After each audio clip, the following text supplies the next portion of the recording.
You don't have to have this victim mentality. You don't have to go around telling everybody your sad story of what happened to you and why you're this way. You can go and rewrite the story. You can grab the pen back from the hands of the abusers, of the bullies, of those that created limiting beliefs, and you could rewrite the story yourself.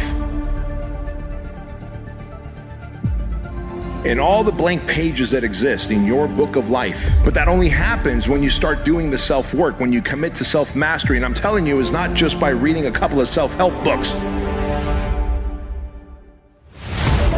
Figuring out who you are at your core, at your essence, what makes you tick, and only then will you be able to set higher standards of expectations for yourself. Only then will you begin to reach the milestone of impact, income, influence, inspiration. God, it's such a fucking cool thing to be able to break through the seals of all your limiting beliefs in life. There's going to be things that go on that are out of your control.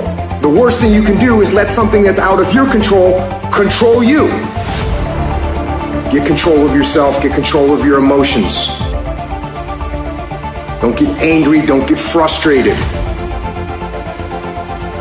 Instead, stay calm and figure out how to move forward.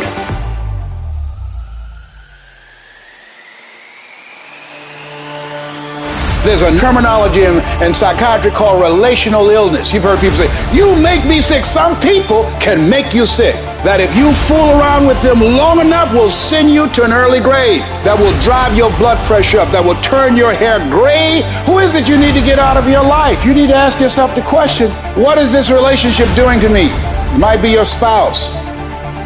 Might be friends. Might be your job making you sick, stressing you out. And you being a volunteer victim, are you willing to die for it? Listen, if there's only one fucking pedestal, you must be on it. The idealized version of you must be on it. Not me.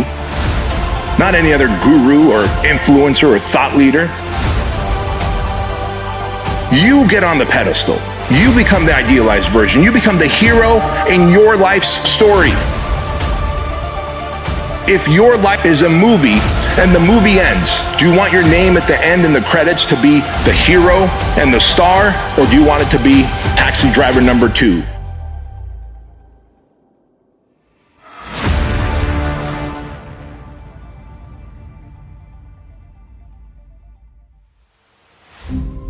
We start to trap ourselves within our own mind. And our mind is this big barrier, this big wall. And once we get to pain and suffering, that wall gets bigger and bigger and bigger. And the mind says it's time to quit. If we're able to find out different ways to get around that, the first thing you have to do is just to calm